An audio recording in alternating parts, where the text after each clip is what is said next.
Greetings, Word Horde. We're here with an exciting option for you, a version of our podcast without any ads. That's right. No advertising interruptions, just the content you love, ready to go in your favorite podcast apps like Spotify and Apple Podcasts. It's another way to support the show, ensuring that we keep bringing you the word stories and language explorations that you love. Try it at waywardradio.org/ad-free. And it's affordable. For just a small subscription fee, you can enjoy A Way with Words uninterrupted, except by us. Plus, it makes a great gift. Know somebody who loves language as much as you do? Give them the gift of words. Easy to sign up, easy to enjoy. It's the same A Way with Words, just streamlined for your listening pleasure.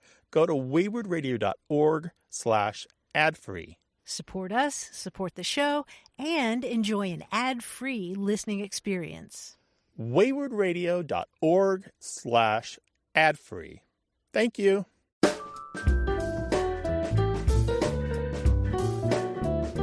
Welcome to another minicast from A Way with Words. I'm Martha Barnett. Years ago, I covered a story for a sports magazine about Tori Murden, a woman trying to row a 23-foot boat across the ocean. She set out from the Canary Islands with 4 months' provisions and little else. No motor, no sail, no support vessel traveling with her.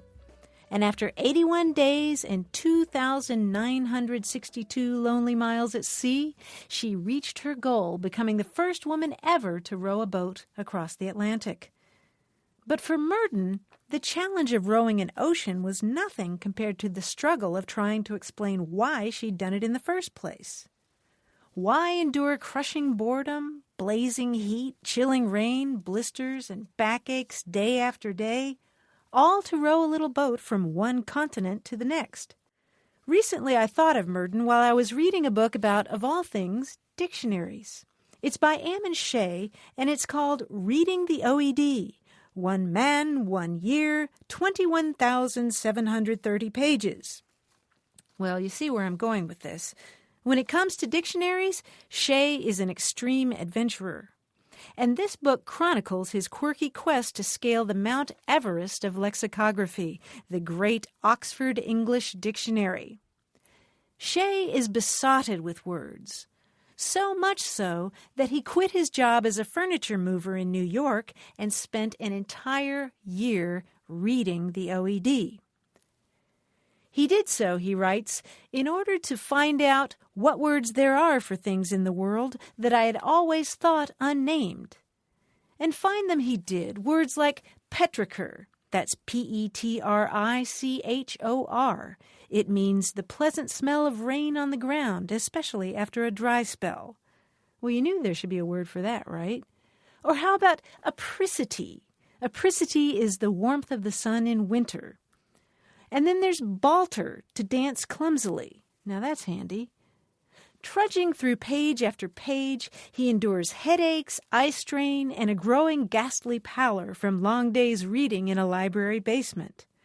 Fortunately, his girlfriend is a former lexicographer for Merriam-Webster and, one assumes, an extraordinarily patient person. Shea's long march from A to Z is often exhilarating for him and sometimes numbing. His heart sinks upon realizing that the section of words starting with the prefix un, as in unabandoned, goes on for 451 pages. He writes, "By the time I've read 100 pages, I am near catatonic, bored out of my mind, and so listless I can't remember why I wanted to read any of this in the first place." But pressing on past the letter U, he's rewarded with gems like velleity, which means a mere wish or desire for something without accompanying action or effort, and zoilus, that is, an envious critic. As for the question why, Shea has a ready answer. He writes that he read the whole dictionary cover to cover because, quite simply, it was the most engrossing and enjoyable book I've ever read. It's also why, after finishing the last page of the OED, he writes, he happily went back to the letter A and started over. And I thought I was a big word nerd. The book is Reading the OED by Ammon Shea. Find out more about it and see all those odd words I mentioned at our website. That's waywardradio.org. And now I have to get back to some dictionary diving myself. For A Way with Words, I'm Martha Barnett. Support for A Way with Words comes from WordSmart, the vocabulary building software. Improving your vocabulary, reading comprehension, and critical thinking skills will increase your chances for success. Learn more online at wordsmart.tv. And from iUniverse, supported self-publishing. Is there a book in you? Find out how to publish it at 1-800-AUTHORS or learn more online at iUniverse.com.